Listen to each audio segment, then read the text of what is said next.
different schools. They are here from the Osamis Montessori Center. Kindly raise your hand. Osamis Montessori Center, Seventh-day Adventists. Okay. If MC Ma School, Felicia Ma. Olas, Ma'am Iris May. Where are you? Uh, Firm Academy, Ma'am Taghoy. Okay. Saint Constant School, Sarah Cardenas. Ma'am, are you here? Okay. Sakal, from Sakal School. Misamis University, Ma'am Igos, you are here. Okay. LaSalle University, Engineer Larubis. Okay. Medina College, Ma'am Marivic Ocampos. UCCP Christian School, Leah May Chum. Okay, thank you. Misamis Union High School, Ma'am Rachel Laranio. God's Little Miracles Learning Center, Leslie Bell. Okay. Lighthouse Christian Academy, Lolita. Tapa. Sanctuary Christian Academy, Elizabeth Mauso. Oh, okay. Torres Learning Center, and the Usamis Cathedral School of Immaculate Conception Incorporated, Ma'am Helen Acompañado. So thank you so much for your attendance here ng ato mga institutions of Usami City. Thank you for giving your precious time on this committee of the whole. This is really very important. And your presence entails that you are also concerned of your own community, especially our children, ato mga kabataan nga ng eskwela, and to the community that we are in. Thank you. I may now turn over the chair to our Majority Floor Leader for the continuing committee hearing of this proposed ordinance, ang ordinansa, this Usami City Anti-Dengue Ordinance providing for the terms and penalties for willful and negligent acts in connection thereto. So, Majority Floor Leader, you may have the floor here. Thank you, Honorable Chair. I would like to request this August body to give the floor to the Committee on Public Sanitation chaired by Honorable Catherine Lin, but before that, I'd like to give you a brief background antecedent why this ordinance was being crafted. Last month, the EGO was already aware of the rising cases of dengue in San City. That's why the Peace Honor Council, the POC, and the DRRNC, Series Reduction Management Council, held a joint council meeting last month to tackle this dengue problem. In fact, the DOH people from the region came over here to participate and to react and to report to their observation of the dengue problem in San City. And also, our city office, headed by Dr. Irog, reported the dengue cases that our case is still manageable at the time, last month. So, we exhorted our public officials, especially barangay officials, to conduct daily campaign, search and destroy, and other activities to really prevent the proliferation of dengue cases in San City. However, 2 weeks ago, when we had the 7th mortality, ikapito namatay sa Osamis, that became clear that our dengue cases has become uncontrollable because despite the efforts of the barangay captains, my officials, and other stakeholders to conduct daily campaign against dengue, nagkapoy daghan nga nagdaot kada adlaw. Rising case of dengue in San City, in fact, it exceeds the case last year, first 4 months last year, exceed karon nga tiiga. And the LGU said the DOH gave the communication that if our dengue cases, our mortality rate exceeds 2% or exceeds 1%, we might declare a dengue outbreak. So, pagkamata si Kapito, ato nang nakita nga naagi day outbreak nga wala makaya sa osyudad. Muna, last session, our council passed a resolution exhorting and requesting all the people in San City, not only the barangay officials, for doing the daily task, restoring the mosquitoes, the dengue mosquitoes in our city, but exhorted every resident, every family in San City to clean their respective backyards of possible sites of the breeding sites of the mosquitoes. Apan na padayan gihapon. So, we now opted to craft this ordinance para masumpo ang dengue. Kaya nakita ang mga di lang ang mga paningkamot sa tabarang officials, city officials, dili igo para makontrol ang dengue. But it needs the collective participation of all residents, tanang tao sa Samis, na malimpyo sa ilang kawalingong backyard, ilang panamalay, para masumpo ang dengue. E kung dili mitabo, di kami masumpo. Muna, we captain this ordinance para to make people be aware nga natin ordinance, kung dili sila utuman sa ilang mga duty as appealed by the City Council and the LGU, nga limpyo na ilang mga paligid, you will have to be sanctioned by those ordinance. Muna, kini ordinance nakapted and we passed this on the first reading, previous session. And before we pass this in the second reading, before we deliberate this and to argue about this, muna yung amon pagi public hearing karon. Para ang katawan sa Samis, masayod, kung sino dansa. Para wala may ingon nga, kini dansa, wala, idali-dali. Wala ang mga tao. So, muna yung purpose atong public hearing karon. Para kuha yung inputs sa publiko, kisang supak, kisang mo hatag exhibition, comments, exhibitions, para atong matunan sa City Council, para amo na yung maaligig, o matarang na itong himo ng atong ordansa against dengue. So at this juncture, Honorable Chair, I will ask the President to give this floor to our committee chairman, the Committee on Public Health and Sanitation, to introduce and explain these 100 points briefly about the ordinance. May I ask Honorable Chair to give the floor to Honorable Catherine Lim, the Chairman of the Committee on Public Health and Sanitation. Honorable Chair. Honorable Lim, the Committee on Health. Thank you, Madam Chair. Good afternoon, everybody. This proposed ordinance or measure, the Ozamis City Anti-Dengue Ordinance, providing for the terms and penalties for willful and negligent acts in connection thereto, is a necessary follow-through to the resolution we have already passed declaring Ozamis City under a state of dengue outbreak. In recent data from our City Health Office under these provisions, there have been 318 cases reported in Ozamis City with 7 casualties in just 4 months, an increase of 137.5% or more than double of the reported cases. Because of these developments, the City Health Officer, Dr. Maria Florilyn Irog-Irog, has called for the declaration of this existence.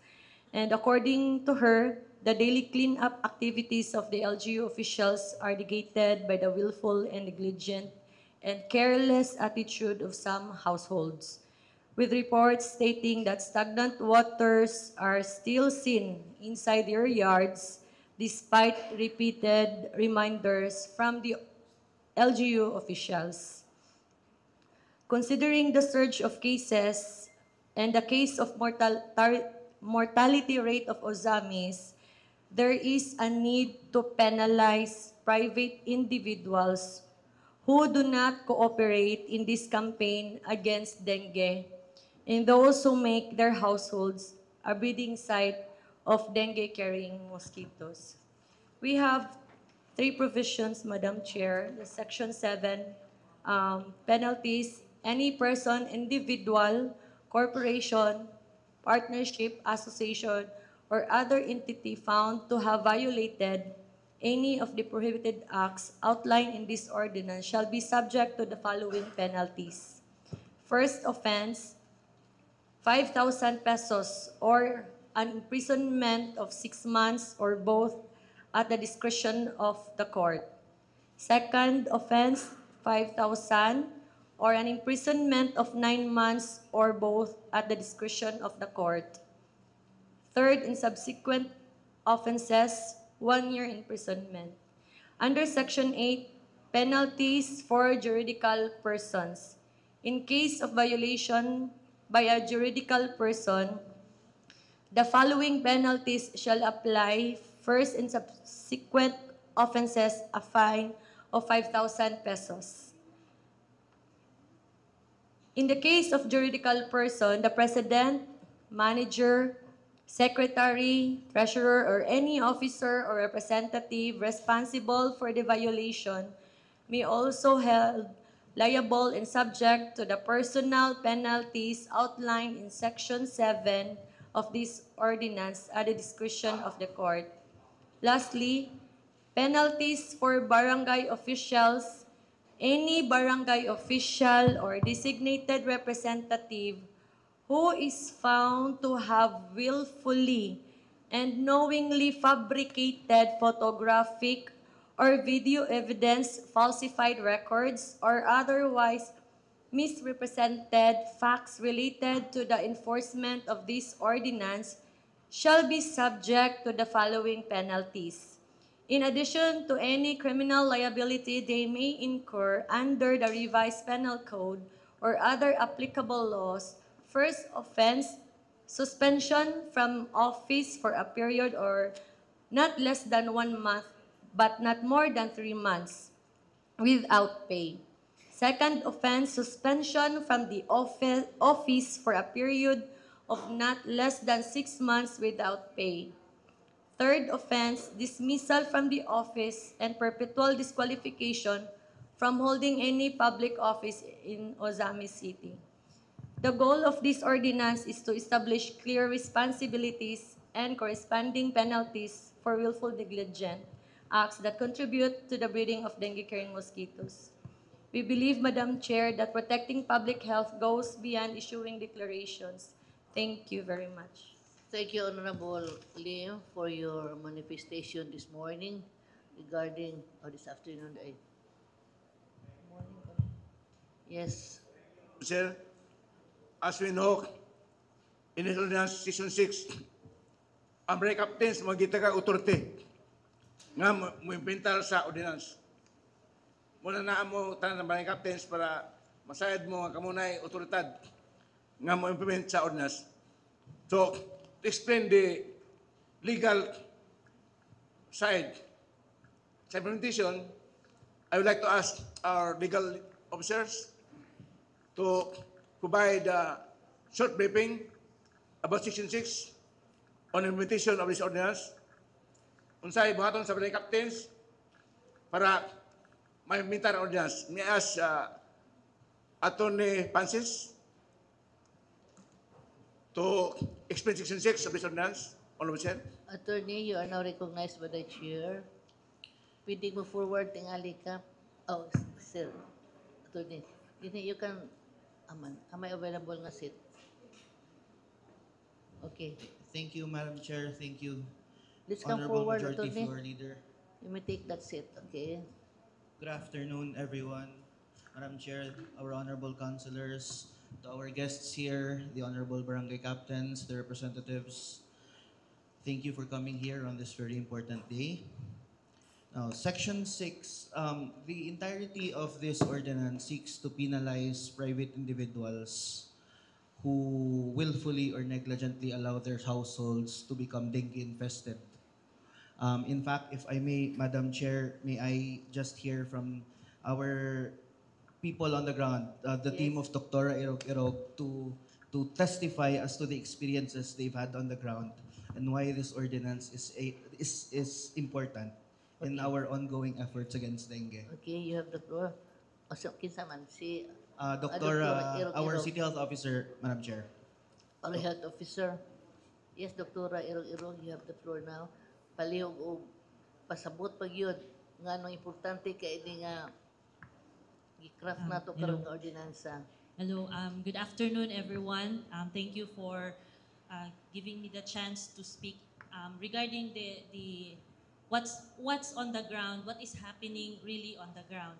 So since we have already been doing our daily search and destroy of breeding sites activities, we have observed that nagbalik-balik naman jud ta, no? So there are feedbacks or reports coming from our barangay health workers themselves and even our health personnels claiming that naagihapon despite nga nag-search and destroy kuno sila, when we go back to the area, there are still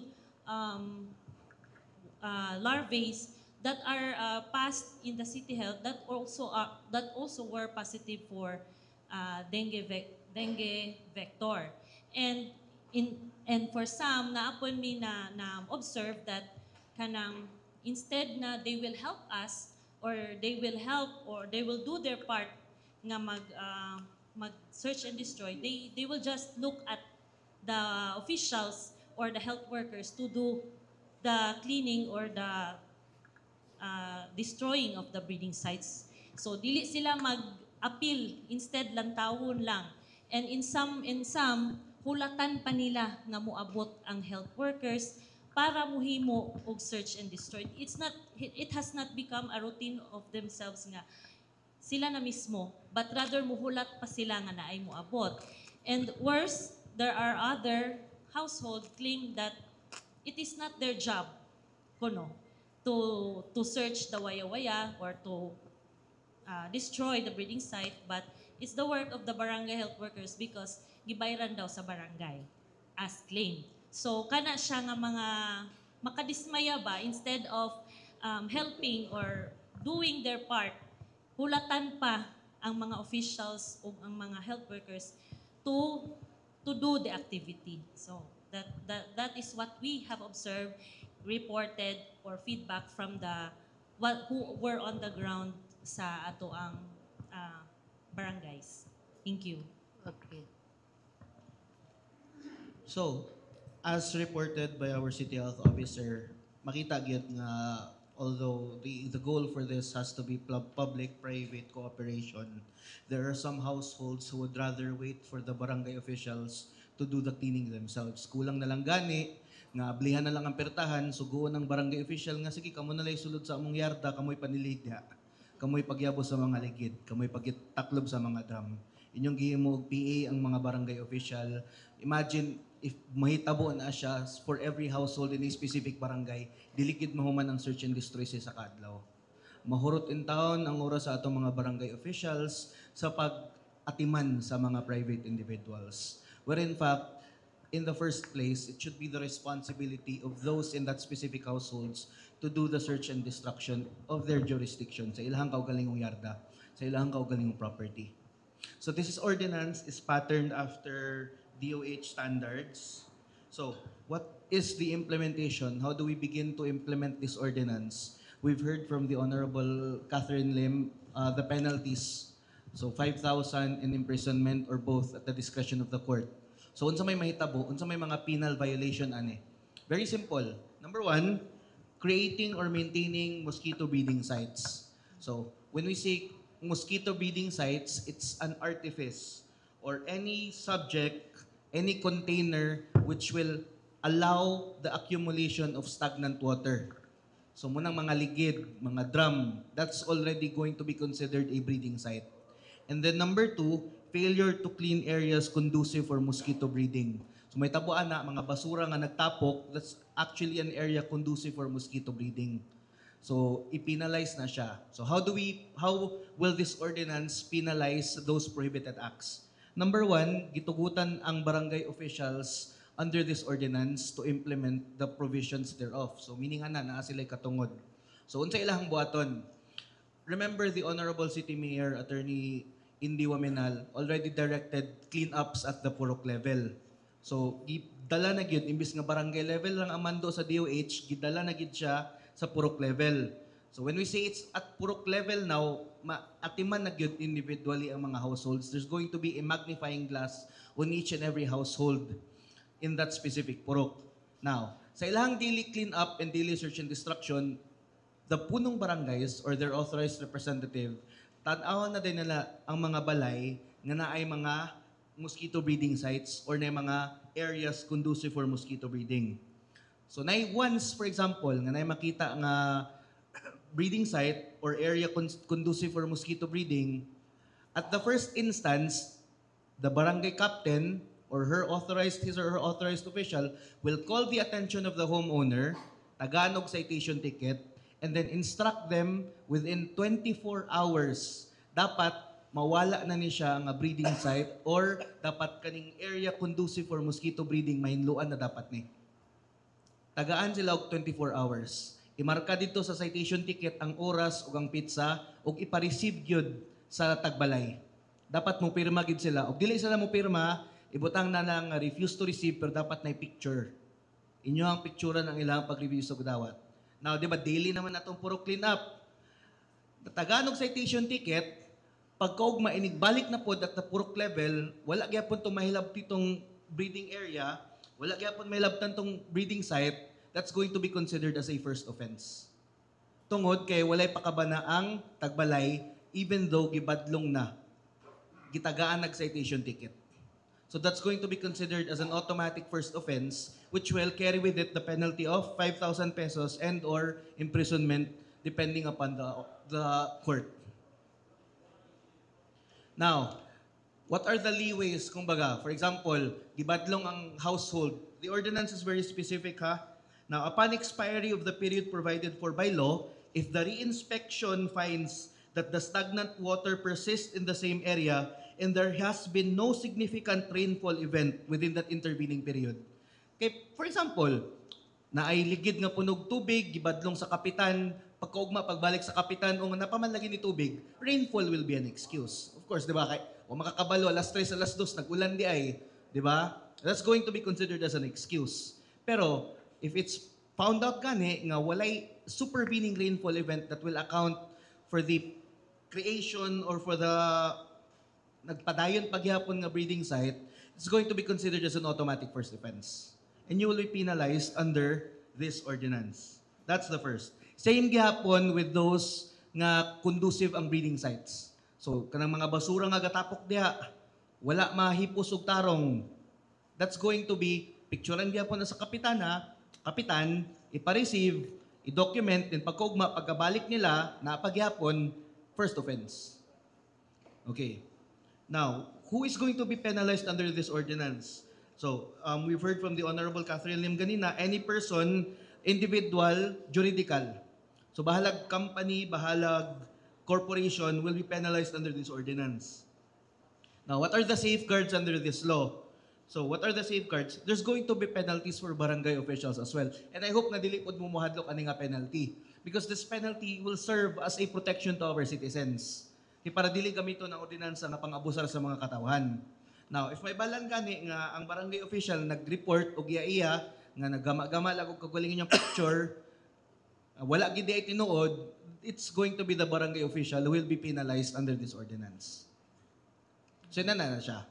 But, as private citizens, we have to understand that the acts of barangay officials carry with it the presumption of regularity.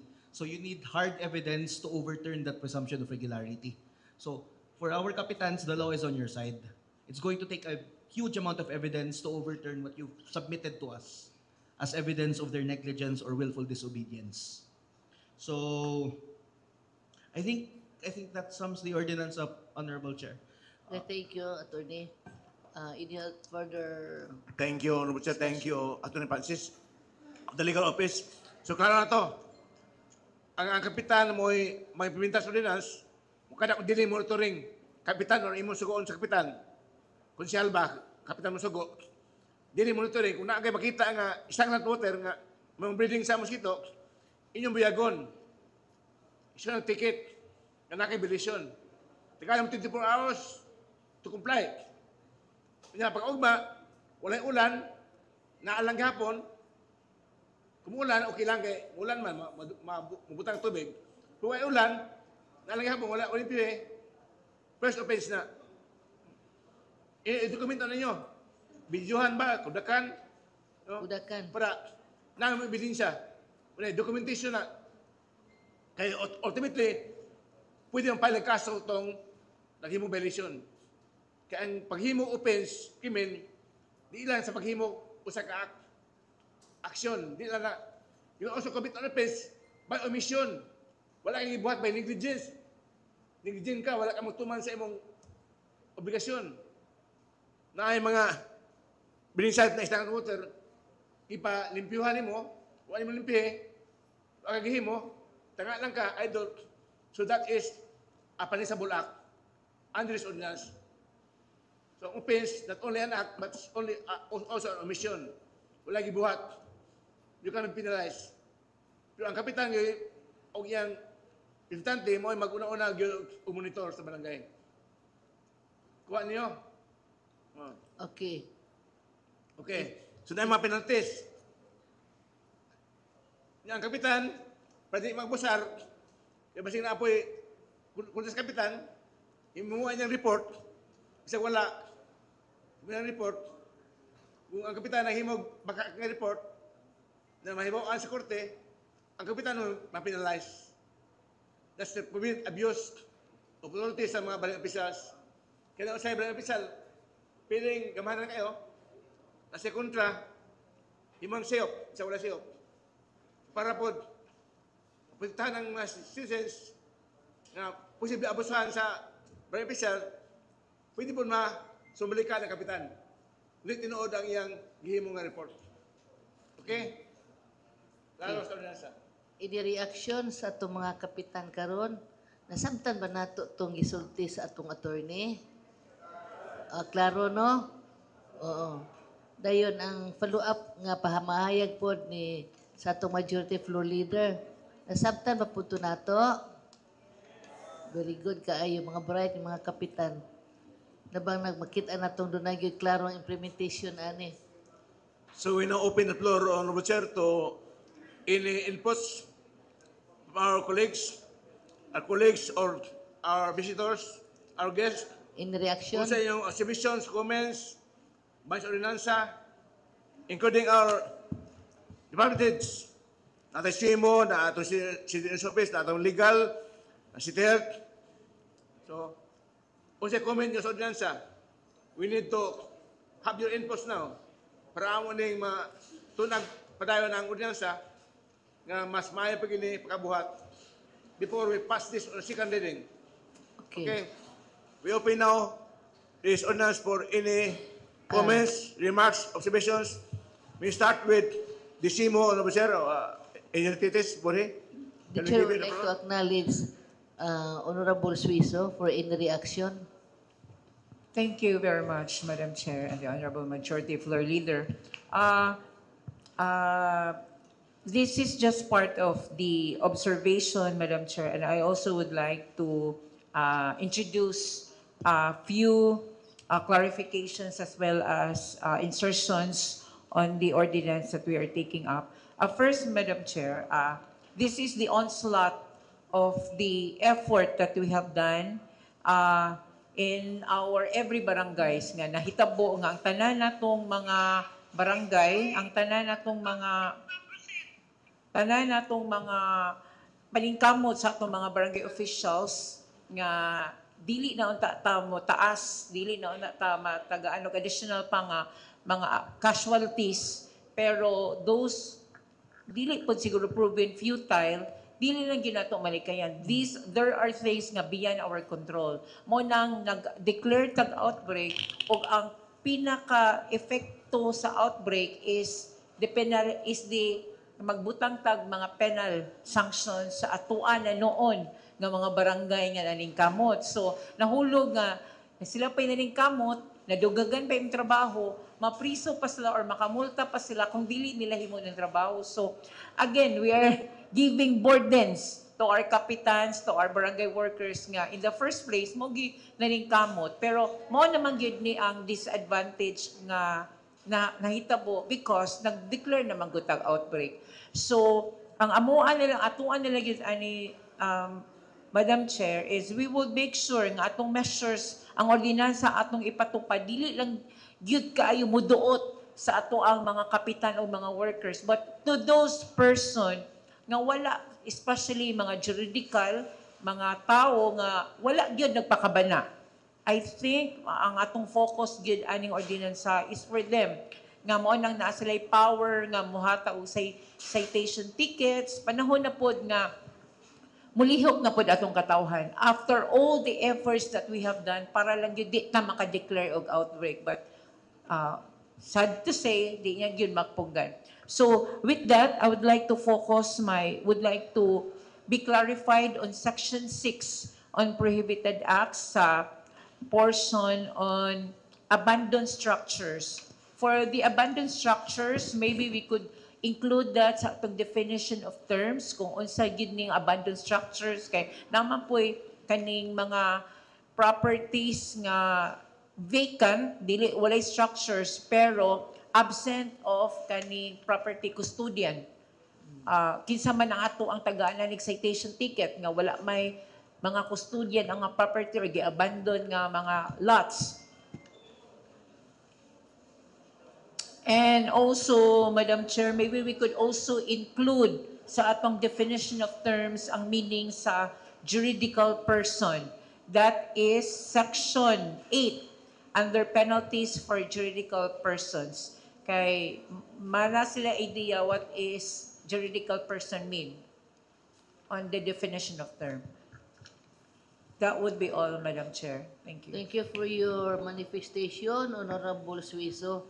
Our Secretary is taking it note para ato nang ma-amplify. Yes, there are two queries by Honorable Chiso. First, katong abandoned sites nga walay nagbantay, walay tao. Kinsay atong sitahon. Property owner.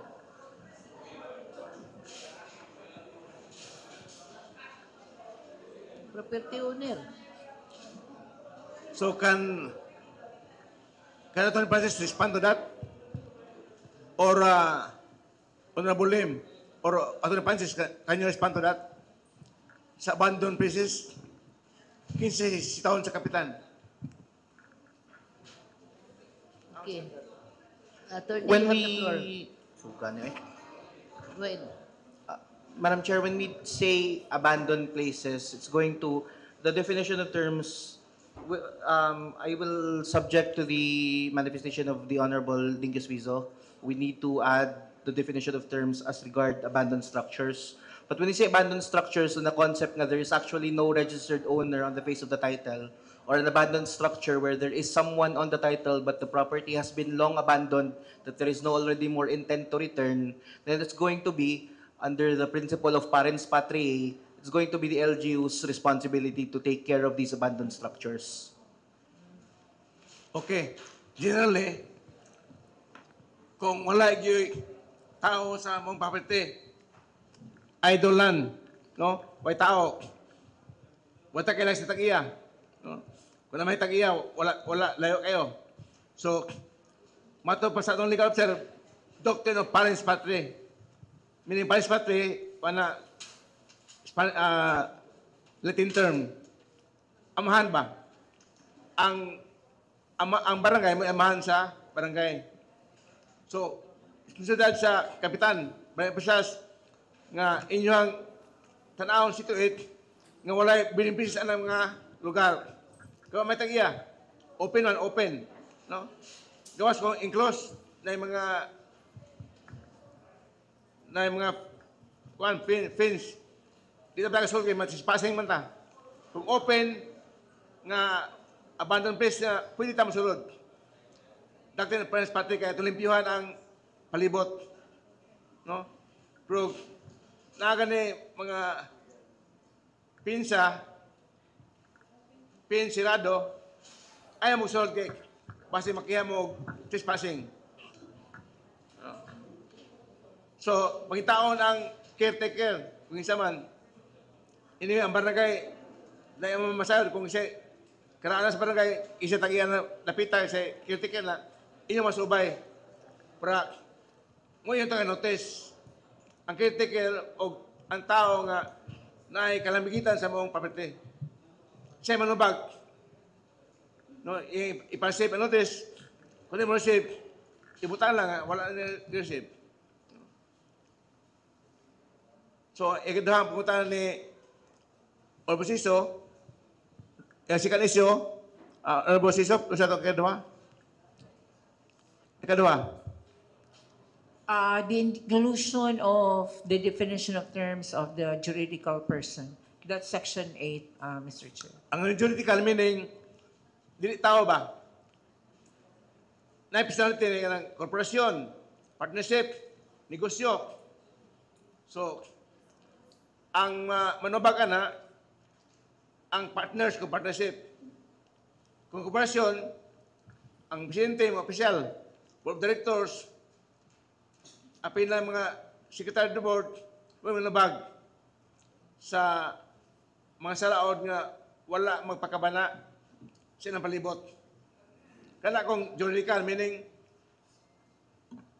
dili tao, kundi juridical person na korporasyon, partnership, uglayan ng mga institusyon nga recognize sa balaod. Kuha? Nasabtan mo na to? Okay. Go ahead.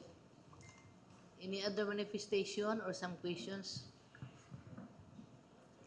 Yes. May we have give the floor to Honorable Amina and then Engineer Tinis, Professor. Engineer Titis is raising her hands. Una sa Initis, siya sa una. Kisa man. Initis Borhe, then Honorable Aminal. Engineer Titis. Thank you, Madam Chair. Good afternoon, everyone. Ang first na kong question onta ang katong sa entry to private property, pero gitubag na ni Attorney Mars nga basta abri lang og abandon aron dili ta maigo og trespassing. Kaning section 6 murag gisingle na nila ang punong barangay. Pwede ba ni nato ilisan to barangay LGU? Kay murag si punong barangay ra gyud. Nen siya ra po'y magbuot kung kinsa iyang duly authorized representative. So pwede ba si barangay LGU para ma-involve po nato si barangay council? We will consider that Engineer, during order revision, among consider, pwede po barangay council. No? We will consider that during our revision sa second reading na. Duly noted, Engineer, duly noted. Thank you, Attorney Mars. Kining take photographic video, naa na tay technology karon nga timestamp. Dinha sa timestamp or kami sa engineering field, sa engineering side, among tawag ana geotag. Kay mo naa na siya location, naa siya technical description sa location. Makita na dinha sa geotag or sa timestamp ang time, ang oras sa pagkuha sa picture, ang location, o ang pizza. So, pwede na nato magamit nga technology. So, ang ako ani, Madam Chair, is on the implementation. And, kining pag-issue of verbal and written warning, dinhi na lang pud unta ni magikan sa ato ang city government. aron uniforme tanan ang ihatag. Dili nga pareha sa ilang barangay clearance nga lahi-lahi og mga text, lahi-lahi og mga words. So unta magikan sa LGU sa atoa o sa syudad ang kining written warning ug ang violation ticket. And nakahisgot sa section 9 nga ang barangay official nga wala ning nagbuhat o fabricated nga documents na ay penalty. Naabasad tay penalty sa mga barangay nga wala galihok. Dili basad ni maingon nga negligence sa barangay officials kung dili sila molihok. So kung dili sila molihok, kinsa nga entity of the LGU will monitor the performance of the 51 barangays. Thank you, Madam Chair. That will be all from Honorable me. Chair, may I respond? Noted. Regarding the query of inheritance about the barangay officials di Muliok, ang mayor na specific directive ana sa mga barangay officials. Kani na daily report ang atong barangay officials sa mayor. Isa itong compliant ka barangay, non-compliant, kada adlaw na, gimonitor sa mayor. So, manubag siya sa mayor. Kung sa mayor has the supervisory authority over the barangay officials. Kung makita sa mayor nga na yung mga negligence, ang mga officials, of course, the mayor can file a complaint.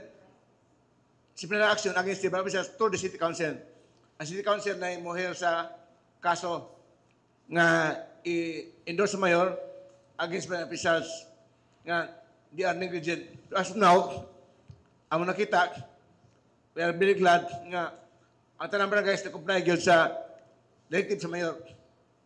Sa ilang dili makita ang gipos nga compliance, pero naagi compliance ang kada barangay. Kay gimonitor ni mayor daily. So kung sa barangay na di maghimus trabaho, makita ni mayor, so isakto ni mayor to make any directive kung sa yung barangay. Then, if gusto mayor nga mapailag kaso, administratibo, iyang endorse city council for us to hear the complaint. Para matagag penalty ang said barangay officials. Kay the barangay officials are under the direct supervisory authority kung ito ang supervision sa mayor. Although ang disciplinary authority nasa council. Ang supervision nasa mayor. Okay? Okay. Yes, Honorable Suizo. Thank you very much, Madam Chair.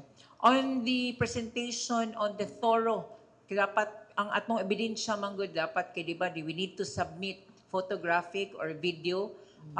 Namang yung mga katong giingon ganina ni Engineer Thites manggod, Madam Chair, nga katong geotagging nga kinahanglan yun ay date ang mga pictures, and then what about namang yung mga workers nga dili updated ilang mga cellphone. The best way guro para lang din ma-make sure is kung na may newspaper, makaanap mo newspaper nga mo ning adlaw, or any evidence nga kanabit ng today is April 11 nga unsang orasa nga appeal sa picture, butang lang cardboard para to do away sa mga dili updated nga mga cellphone. That's part of evidencing. Kay kinahanglan man gitag evidence ug kana sa gitake unsa nga time mo man toro, pero ang akong yung pinaka gustong mahibaw-an, Madam Chair, regarding this ordinance, other than enough or thorough evidence nga gi-mention gani ni Attorney Francis nga before ning ordinansa, ang kanang atong mga barangay workers nagsuroy-suroy sa matag mga purok, mga balay to make sure nga naagir search and destroy. This time around, mosuroy na sila, dili mo search and destroy, kundi mo observe adtong mga household, mga balay nga wala ning participate para maka-issue sila og citation ticket. So, nabalin ang iyong trabaho ron, ngayon kamo na iyong ilang payabuhon, palimpyohon, tanaw ninyo kung gayabo ba yun sila. Ang stagnant water, ilabang gipang uga. Kay, especially kung nag-ulan kadlawon, kana, very good excuse. Pero kung wala, kana issue na citation. So nausab na inyong trabaho, dili nang mumulimpyo kung dili mo issue citation ticket kung ning tuman ba sila sa balaod. Thank you, Mr. Chair. Honorable Thank you. Chair, sa giingon ni entities nga ticket, pwede ang LGU maghimo. Ihatag sa barangay para mo issue og ticket. So, proporma ang LGU maghimo. Legal Department, ato ni Pansi, ato ni Minsalida, himong ticket, mo issue sa barangay nga ato sa violator. No? Pero, ano ba siso, di pa sabot ang barangay pisas, maghimo na lang i-investigate kada adlaw. Ipadaan niya po ng search and destroy na i-monitor katong wala mag-comply. Padayon niya po as directed by the mayor, pero ila pong albasa itong na-evaluation nga nakakay billing site sa mosquito. Ano mo limpi? No? Inyong warningan. Paugma, kulay ulan, nakagapon, kudakan. Gamit akong cellphone nga na ay date, mo yung geotagging, na ay date, ni adlaw, ikudakan. So para ibininsa nyo, na ay sense of validity. So, kato, wag hapon mo comply, 24 hours man, so nakagapon, kudakan. I-submit sa City Police Office para mag tukma nga lakang para magkaso, i-penalize ba? Ana. Okay? So, in another query or observations, we can help the chamber or officer sa atong Mrs. Men. Kung na mo yung mga comments, observations. Yes, we would like to acknowledge Mr. Pershing Tan Quieto. He's raising his hands. Yes, sir. You are now acknowledged. Baliw ko na. Microphone. Or any reactions? Mayong hapon sa tanan sa atong chairperson, Ma'am Neri, and to all members of this barangay, city council. I am Pershing Tan Quieto Jr. I am a member of the Board of Trustees sa among organization na Usami Chamber of Commerce. Napo ko ikauban din si Neri. So I would like to express first ang among dakong kalipay nga naatay anti-dengue nga ordinance. No? Kaya di maguni basta-basta lang problema. It will cause the death of anyone, bata, idaran.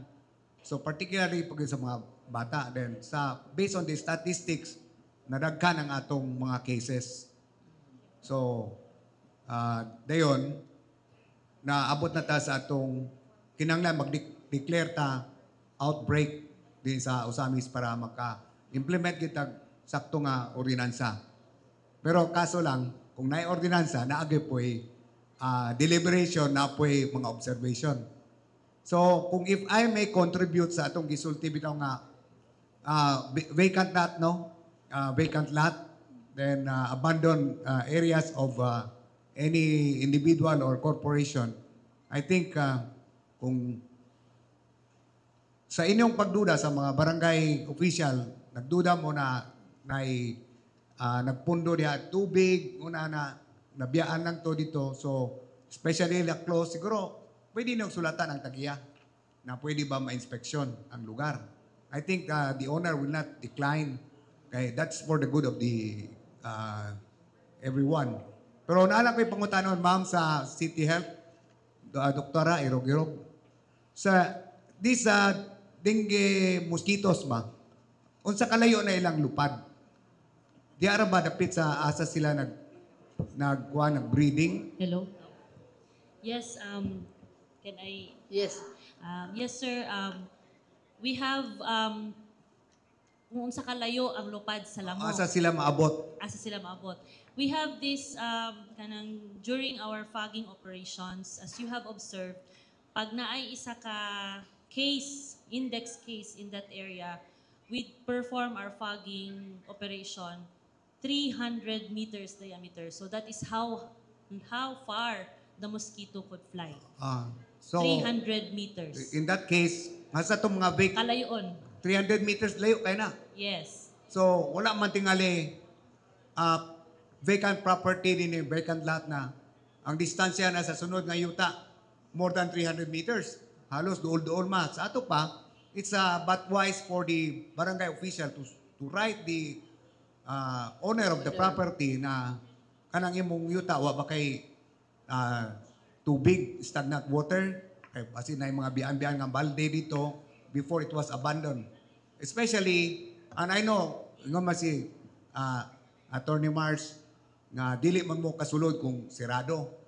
Ang inyo yung mahimuan na kay violation sa Constitution, kay plain view raman na kung open ang yuta, makita ninyo kung naay mga gibutang-butang ang tubig.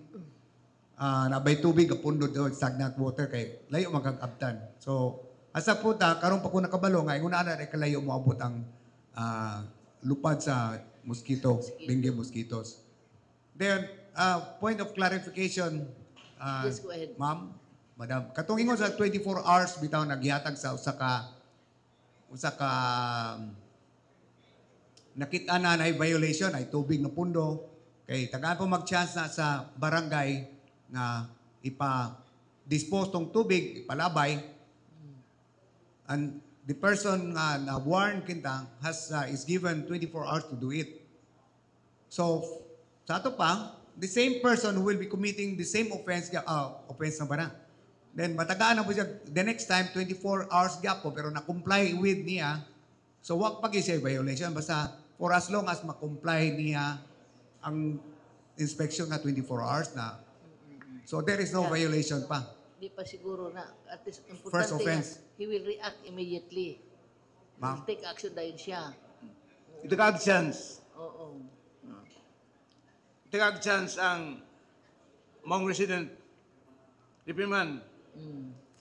So, basi wala lang makita iba. So, 24 hours, parang takag chance. Iwanin nga na, sultian na, verbal writing, wag pumihimo, walay ulan, Gihapon. babalik na hapon. So, pisyom nga, nagpasagad siya. The Negligence. presumption arises, the presumption na nga nasa sala.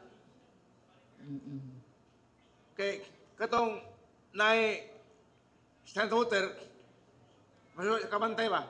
Ulan ang buntag, kahapong inspection, na ay may stand water. Limpyo na. So, kung after 24 hours, wag hapon, sufficient good na, wala siya gihimo. He is negligent. Kay giwani nga na wag hapon, gihimo. Pero na ulan, may mong katalungan niya. Ulan mo ganyan mo ta, wala ko bantay, ulan mo dahil. Sumunay mo ito. Okay. Regarding sa mga abandoned areas, kung may koral, ay mo sulod. Koral man. Ikural sa iya para wala mo sulod. Di ba? Kaya mo sulod mo, tispassing mo. Pero open siya, open space. No? Di na mo kailangan mo sulat sa tagiya. Open space na mga stand hotel, it becomes public nuisance. Public nuisance. Kaya we are protecting the public welfare, public interest. Hindi mo sulat ang barangay, as parang patri, kay public nuisance man, na may isang hotel, pwede rin limpyahan. Hindi na ka mo sulat. Kung sirado, I'm sure tumana tong advice ni Seper Singh na mo sulat yung tagiya para makasunod mo sa lagwir sa sulod, ikural. Di mo ba trespassing? Kung open, kung kita nyo na ay posible nga breeding ground sa mosquito, sunod ninyo. Labing na, it becomes a public nuisance. Namin ko tungon mo destroy sa mosquito na sa dili kami taiya sa lugar. Okay. Public nuisance can be summarily executed. Pwede mahimo nyo ang wala sa mosquito, pagkuha sa mga island hotel, o doon iyang property, private, kay public nuisance man. Doon namin katungkol sa barangay, yun lang po public welfare, parang interest, na amoy otoridad kami yung anak. Okay. Kay politicians, sabi ko summary abatement, meaning pwede nyo i-destroy ang mga building sites sa mosquito. Kay politicians man. Muna legal, muna blaon na to, civil code. Okay? Kini We will hear also from first Honorable Raminal, Honorable Sir. Honorable Waminal, And you then are now Honorable recognized for Silco, and then Engineer Mumay. Okay. Thank you, Madam Chair. Thank you, Honorable Majority Floor Leader. Good afternoon, everyone, especially sa itong mga special guests, ang itong mga business sectors. Naman ko yung mga text na to, Madam Chair. This, under Section 4, definition of terms, sub-item 3, fogging. It states that the application of insecticide in the form of a fine mist or fog to kill adult mosquitoes. Madam Chair, address to, again, to Dr. Irog-Irog. Is this fogging, Madam Chair, are only entitled to those who are affected? Yes, manggindi siya kay affected man. What if, Madam Chair, kung ang silingan sa nagkadinggi mo request for fogging, are they entitled or allowed for fogging? I repeat, is this fogging are allowed only to those who are affected by dengue? Yes, maginis siya, Madam Chair. But what if kung ang silingan sa nagka-dengue mo request for fogging, are they allowed or entitled? Number 2, Madam Chair, lifespan sa lamok, kinapoy nag-text sa ato, pila daw ka days kay iladunggan, 4 to 5 days. Lifespan sa lamok. Thank you, Doktora. Thank you, Madam Chair. Okay, Dr. Irog-Irog or Mr. would like to answer the query from Honorable Waminal. Unsa kagilat-on ang luparan sa mga mosquitoes? Thank you, Councilor.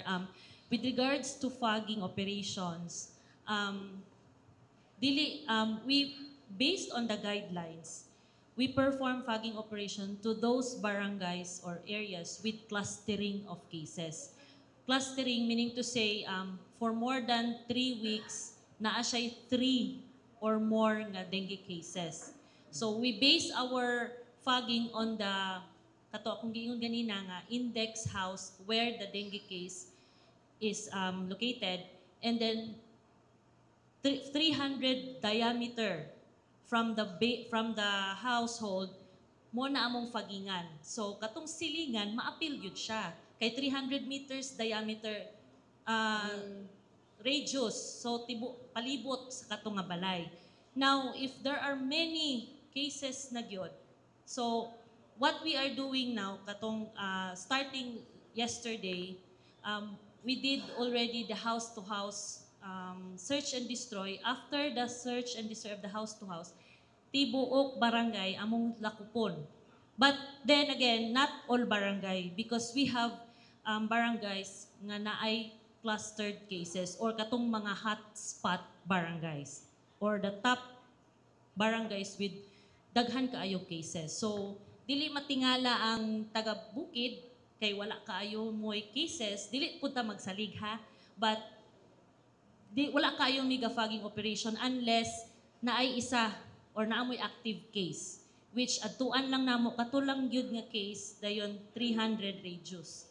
Whereas diri sa mostly ang atong hotspots na aman diri sa poblasyon, diri sa rural areas, specifically coastal areas, gatapad-tapad pag yun na sila, mo na among gina-fogging every supposed to every 4 weeks, every week kay 4 cycles man gyud na siya. So ang kadugayon sa fogging will take effect 3 to 4 days or 3 to 4 days. So kana. Okay, thank you, Dr. We are, next the Honorable Cecil Ko, Honorable Chair, then next is Yes, Honorable Engineer Ko. Mumay. Honorable Ko, you have the floor. Thank you, Madam Chair. I would just like to clarify and make sure that the coverage of this ordinance is, di ba, public, all individuals and all institutions, public and private. So si Barangay Kapitan, mag-inspection siya, apilo niya inspection ang mga private and public properties and offices, di ba, sa iyang barangay. Kung makakita siya sa isa ka public office nga naay pundo nga tubig, so tagaan niya og citation and warning ang department head of that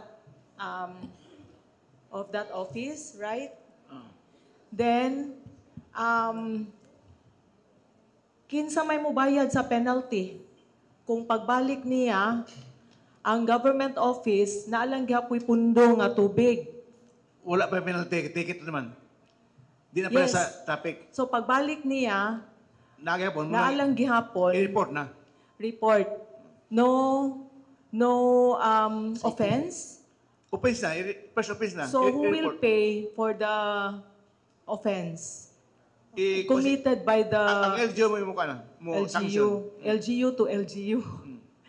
And I would also like to ask if for example, the CHO will conduct inspection and found that this particular unsa ni nagpundo ang tubig, si Barangay Kapitan ang responsible for it. Sakto. Thank you. Okay. Then, Engineer Mumay, Honorable Sir. Engineer Mumay. Engineer Mumay. Then, Honorable Ko, Honorable Siso. Thank you for recognizing me, Mr. Chair. First of all, akong balikan tong geotagging, dili na kinahanglan gyud ingon magproblema sa geotagging because all of our barangays are instructed no sa city engineering ang inyong mga project tanan, di ba? Igina geotag. So kabalo na mo unsaon pag geotag. And also one of the member manggugpo ko sa ato ang Viber group chat ba. So nakakita ko sa inyong mga pictures. Nakita ko sa inyong mga efforts sa paglimpyo. Mayor has already an executive order regarding ana. So I know murag medyo bugat-bugat bitaw yung ikaduha to nga executive order ni Mayor. Ako lang suggestion, if wala pa ninyo na himo nga sa isa manggod ka barangay, daghan mo mga purok. Why not utilize your kagawads para isa ka purok siya ba, no? Isa or duha ka purok ana and two kuan. So mo na siya adadayon ang responsible sa katong magpicture diri sa implementation nato.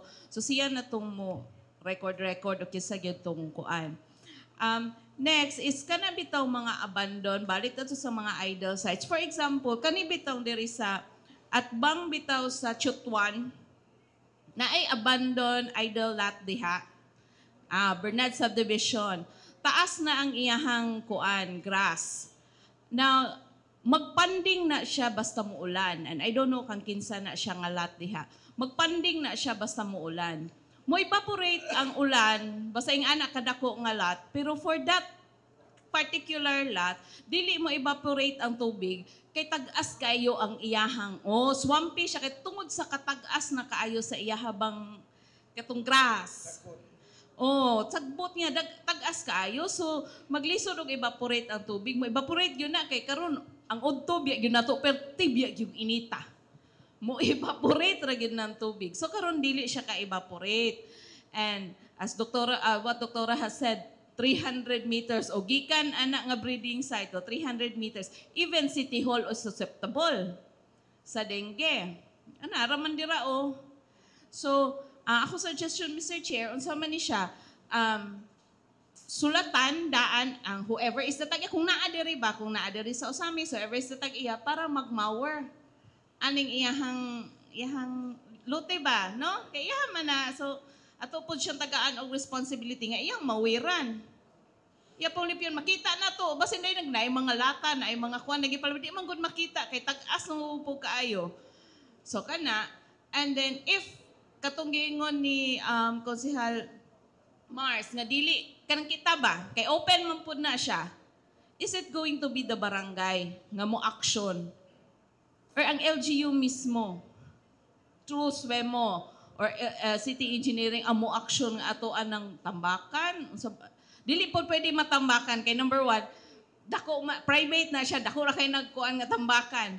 Bisag mower na lang or cleaning, ana nga area. In fact, naagani dira pod o atbang na apoy mga idol dira nga kuan. So mauna siya ang kuan kani ang murag atbang sa treaty. Na dira dako po na siya. Dayon, okay, and next is kanang mga puddles sa barangay. Mga limaw-limaw ba? So muna siya ang atuang pahinahan po nga matambak-tambakan po nga mawala itong mga puddles, especially on mga, kay I know, ang atuang mga kanal, dili bitaw kay established yun sa barangay. Mga kanal na to, earth canal usually, ana. Namagoy nag-message sa ako nag-ask og help regarding sa kanal nga naa sa iyang atubangan. Now, of course, city engineering is ready to help sa kanang mga clog canals. And you know nga, ang amo ang aksyonan, katug yung mga dagko kay nato nga mga creeks, permanente yun mi diha, mag-cleaning, declogging, ana. Pero kaning mga gagmay, mga household, mga canals, ana, sumupo ni ato ang tutukan. Mungkin na siya gitawag pahinag yun. Kuhag pala, tabang yun o pala yun, ana, nga maka-flow ang water. Kay sa city engineering lang tanan perti mong daghana. Dili gyud na mo maapas tagsa-tagsa. Sus like 50th, Aguada, San Roque. Perting daghana gyud kaayo, dili na namo kaya. So individually, mao na ni siya ang giingon sa ordinansa.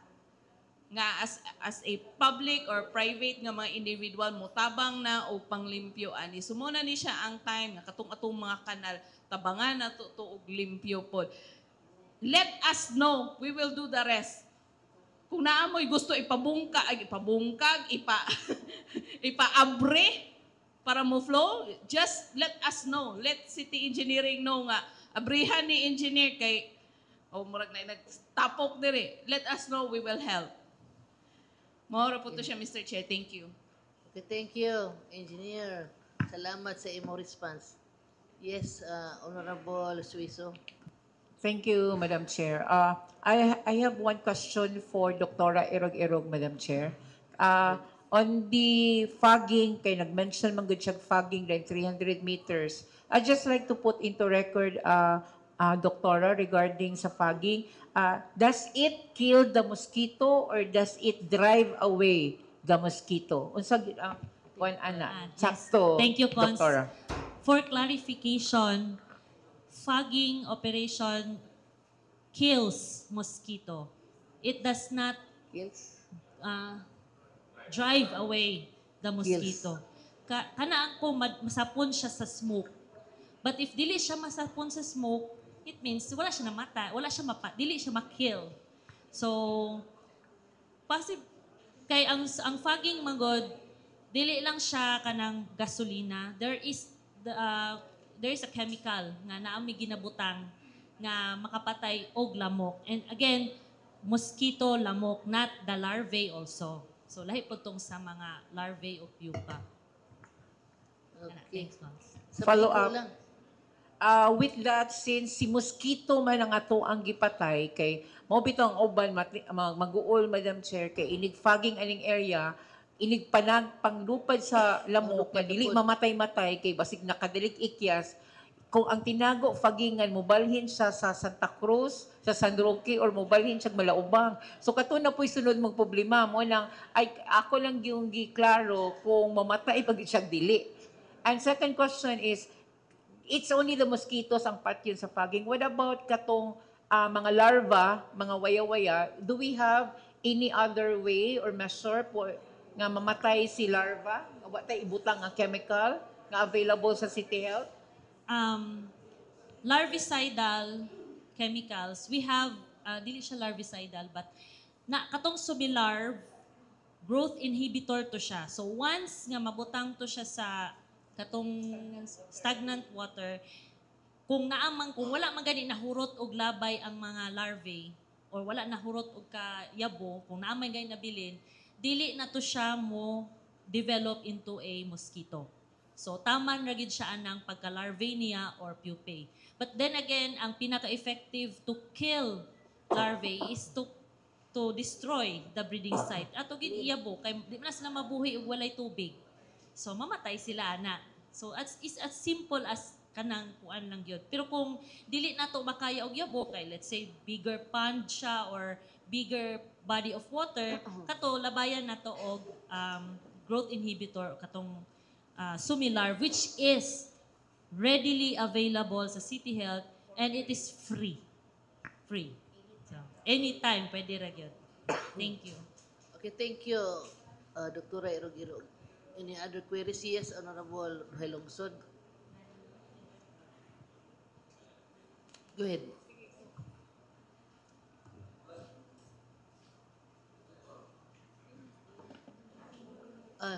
Before Honorable Duhay Longson, we would like to acknowledge a beautiful lady, Maril Aligrado Martin. Asensong hapon ka na tong tanan.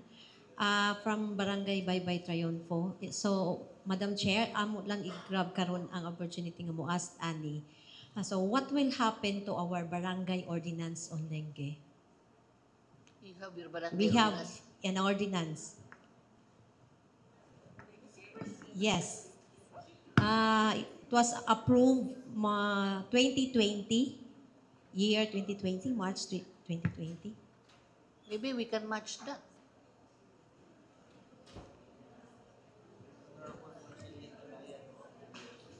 Yes, May Honorable respond, Honorable Benitez. Chair. Kung doon na po'y ordinansa sa barangay, against dengue, inyo lang implementar lang. No? Kung walay inconsistency sa atong ordinance kapag himon, okay na. Okay na. Pero kung hindi parehang penalty, pwede impose ang penalty sa city, pwede mo sa barangay. Okay? Hindi naman inconsistent. Inyo lang implementar ang ordinansa ninyo sa barangay. Implementar na mo. Implementar lang. Okay, pwede. Kung naan na po taon na sa city, inyo po implementar ang sa city. Sa city po. Dungagan na lang. Is complementary. Is supporting each other. Okay. Thank you, Mr. Chair. Okay, salamat kayo. Any other queries or some manifestation from... Yes. So good afternoon. From Medina College. I just want to ask Dr. Irog. Actually, we have started our clean up, our 4 o'clock habit in Medina General Hospital. So our students are asked to clean up every afternoon. So you have mentioned, Doc, about that reagent or pwede ibutang sa water. So how can we request for that reagent or for that chemicals? Yes, ma'am. We like fogging operations, you can write letter directly to us in the City Health Office and we will give you immediately. Thank you, Doc. Thank you, ma'am. So, acted upon by the City Health Office, subject for confirmation of our City Mayor. Any other query? Honorable Lau, you have the floor. Thank you, Madam Chair. Please let us listen. This is just a query, Madam Chair, to Dr. Irog concerning fogging.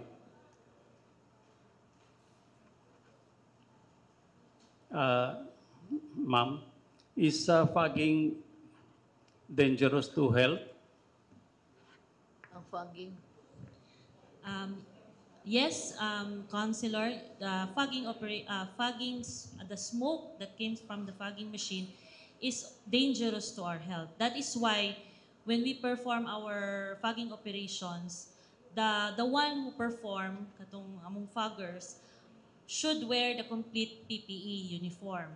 And the residents residing the residents residing in the area should get out mugawas sila for how many hours before sila mo balik sa ilahang residence. Okay, follow-up question, ma'am.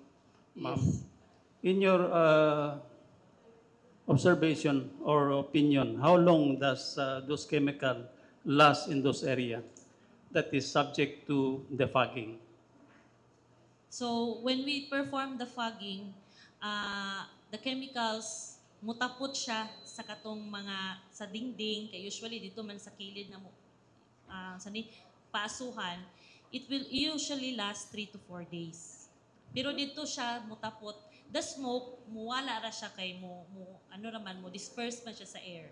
So you mentioned a while ago that fogging will only affect the flies, mosquitoes, Yes. but it will not affect the larva. Yes. So if you look at it, it seems that fogging is not so effective because later on, by and by, the larva will also develop to mosquito. So if we keep on fogging a certain area, as you said, it will take 3 to 4 days, and those chemicals will be attached to the wool.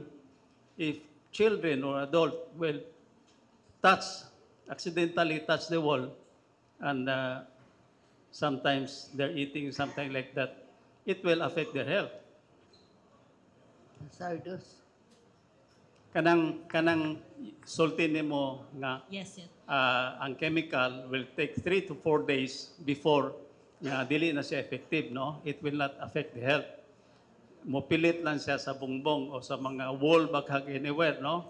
So, kung ang bata o ang tao accidentally makatouch sa wall o sa mga object nga na subject sa spray, then mukaon sila o muhikap sila silang naong, silang baba, they will be affected by those chemicals.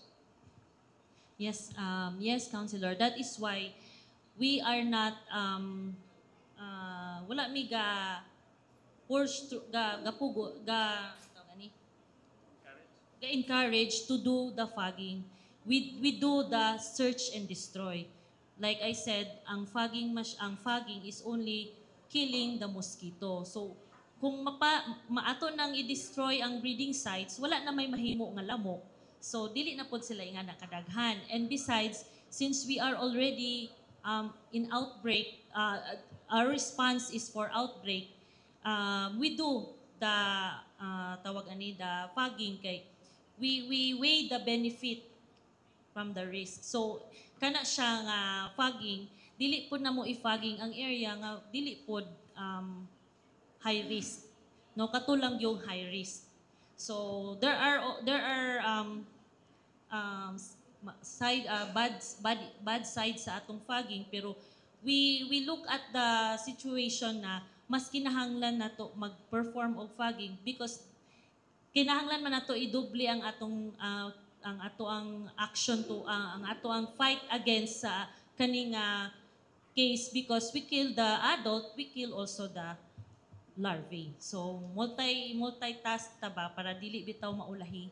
So kana. And besides, we do not usually routinely do the fogging bisag walay kaso mag-fogging ta.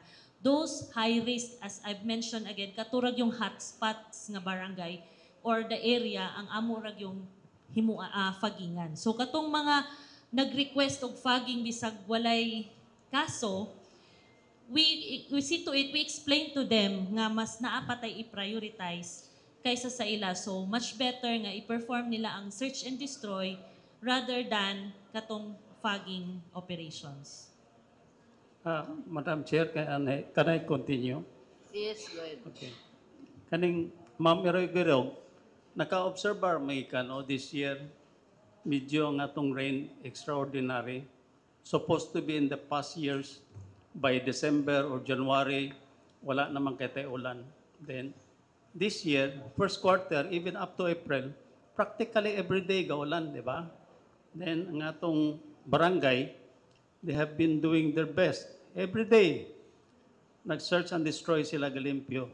Despite ana, ni-increase gyapon ang atong dengue. Makaingon ba ka, ma'am, tungkol sa ulan? I'd like to show you the katong answer. Let me show you the data for the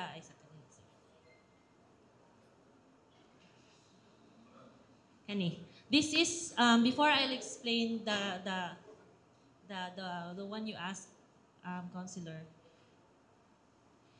This graph showed the weekly number of cases in Ozami City since January up to the 15th week of the year. So as you can see, week 11 with total cases of 40, diha ta nag-peak. So that was the time when we already started the daily search and destroy. And afterwards, as you can see, nag-decrease man ang atong cases. Pero dili gyud drastic nga pagkanaog. Hinay-hinay nagkanaog. And we do not say nga kani ato ang activity, kani ato ang search and destroy, wala gyud na himo nga positive effect. Actually, dako kay siyang impact. Niubos jud ang number of cases. What made us kanang declare is that the number of deaths. Imbis ninaog atong cases, as you can see in week 14 and 15, nagsunod tulo dayon diretsyo ang patay. So mo na siya ang ato ang one of the reason why we declare the outbreak is because naay namatyan. Actually tulo pag yun. So more than the number of deaths last year with a total of 7 up to this year wala pa tanag tunga sa tuig 9 na atong patay. So I did not say nga wala na jud tay kaso, but we still have cases pero ninaog siya. So thanks to our barangay officials who do their part nga mag-perform yun sa ato ang daily search and destroy. Pero it's still not enough. Kay naaman gyapoy nangamatay, which means ang ato ang strategy wala nahimo tanan, naapay kulang. So which is ang ato ang atong gi-push karon is katong naay maghilanat kay usually ang kaning causes dili pod the sole cause, but one of the factors nga no there is death is because of the delayed consultation. So mo nang pag naatay mga household nga naghilanat, we immediately instructed nga magpa-consult na gyud kay ang for free. Kay ang dengue is not dili siya pareha sa uban sakit nga mawala ang hilanat, magkaabtik ang bata ma-okay. But rather ang dengue pag mawalang hilanat, diha sila mas luya because that is the critical stage nga mas magrabe sila. So with the question nga unsa ganito kon sila ang akong gipasabot ma'am kung nga this year, this first quarter, medyo kusog na atong outbreak sa dengue because of the rain. Yes. Kay in the past years, by December, January, wala na bitay ulan. Yes. Karon up to April, sige bigyan puntong ulan no practically every day. So makaingon baka ma'am nga because of the rain, mo'y nakakos sa daghan nga na victim sa dengue. Yes, so with the question about is it one of the cause? Yes, the climate can be a factor ngano modaghan ang ato ang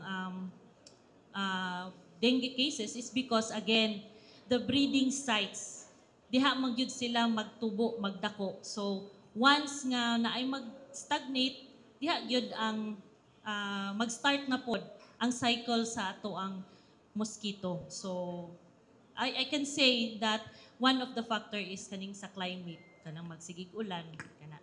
So no wonder this first quarter daghan tag dengue. Yes, it could be a factor. Okay, thank you, ma'am. Okay, thank you, Honorable Lau, for your interpellation. Yes, Honorable Cypress, then Honorable Duay-Longsod.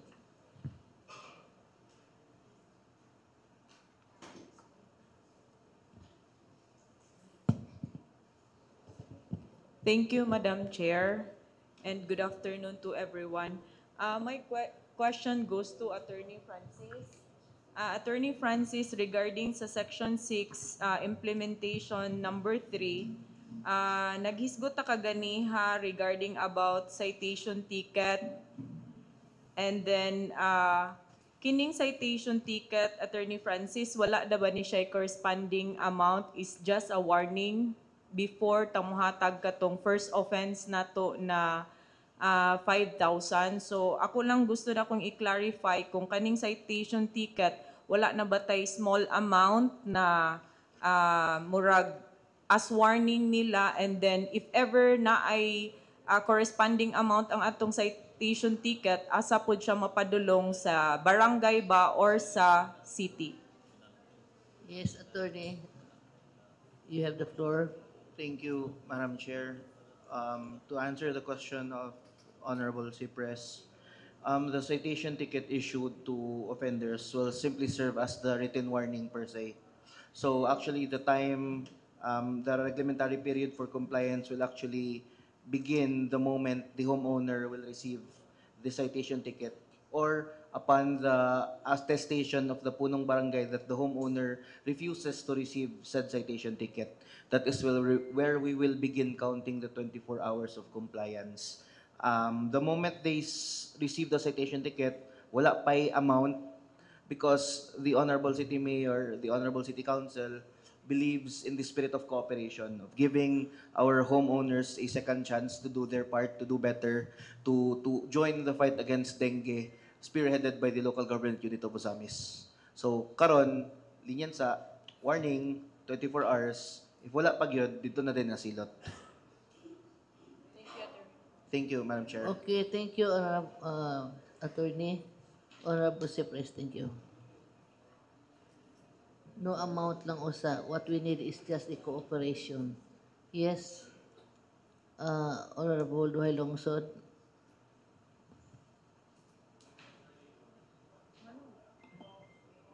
Thank you, Madam Chair. In addition lang, clarification to the query of Councilor Dorly Fuentes Epres. So, Attorney, Section 6, number 3, written warning. So, muna tayo mo na-explain kanina. Pasabot ani is refers to pag-issue sa citation ticket. Yes, Honorable. Okay, thank you, Attorney. To Doktora Erog-Erog, Doc. First question ng tanan ko ganina, na tubag naman nimo sa pangutana sa taga Medina nga kinsa ang how to process sa katong fogging, kinsa pa pwede tanan, so we will give atong i-priority katong mga nakuanan. And Doc, tuod pila ang range sa edad sa mga na kining nakuanan sa dengue? Range lang sa edad. Range in terms of dengue cases or dengue deaths? Cases. Okay. So as being reported to the Department of Health, our dengue cases affected ranges from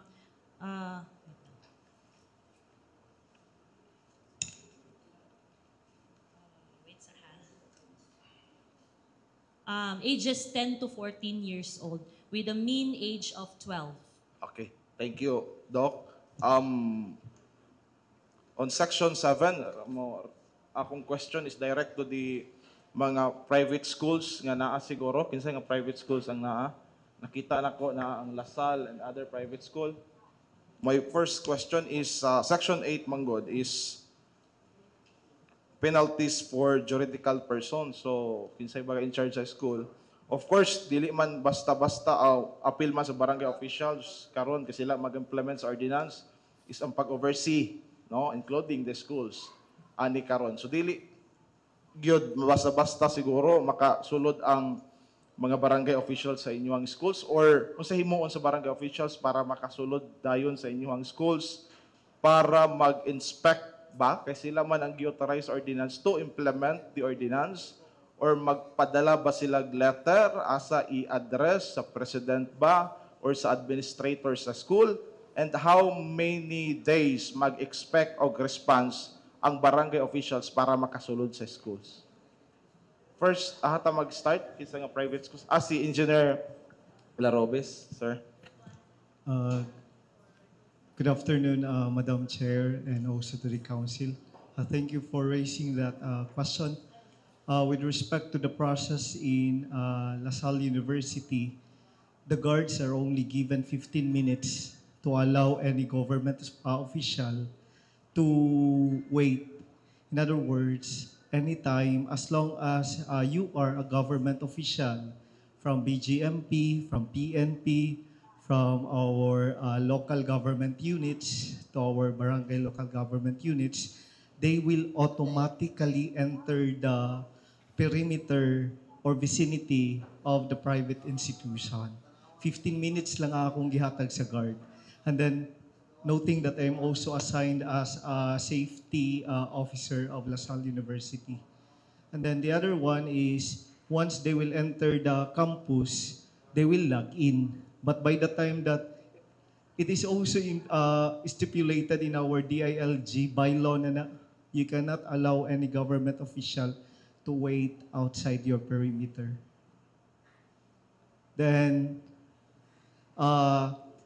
to the other point also, with respect to the initiatives, collaboration with the Department of Health, I would also like to tell everyone that the Barangay Aguada is very active with that one.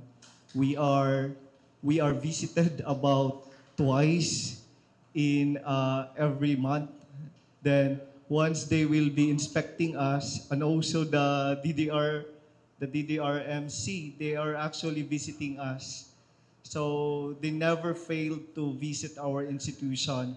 And when they will raise a certain case with us, because we are really reprimanded, if not reprimanded, maybe they have a verbal warning with us, because there are sites along with our vicinity that has some stagnant water. And we also have some cases of dengue. The City Health Office is actually very active in coordination with our health officer in here. And we have conducted already a fogging in our institution to protect our students and stakeholders. Daghang salamat. Okay, thank you, Engineer. Any other? Yes. Thank you, Madam Chair. To other representatives sa mga private school, Madam Chair, unsa pod ang ilahang process, especially na ang ilahang mga kapitan karon from asa nga sir, private school? Paghigta sa mic, sir. Hello, good afternoon from God's Little Marcos Learning Center. For our school, na locate, sir? Banyadero, sir. Near sa Naomi's Botanical Garden. So in our school, it's not too huge, but we, the teachers, are liable for clean up during afternoon. So we don't have any problem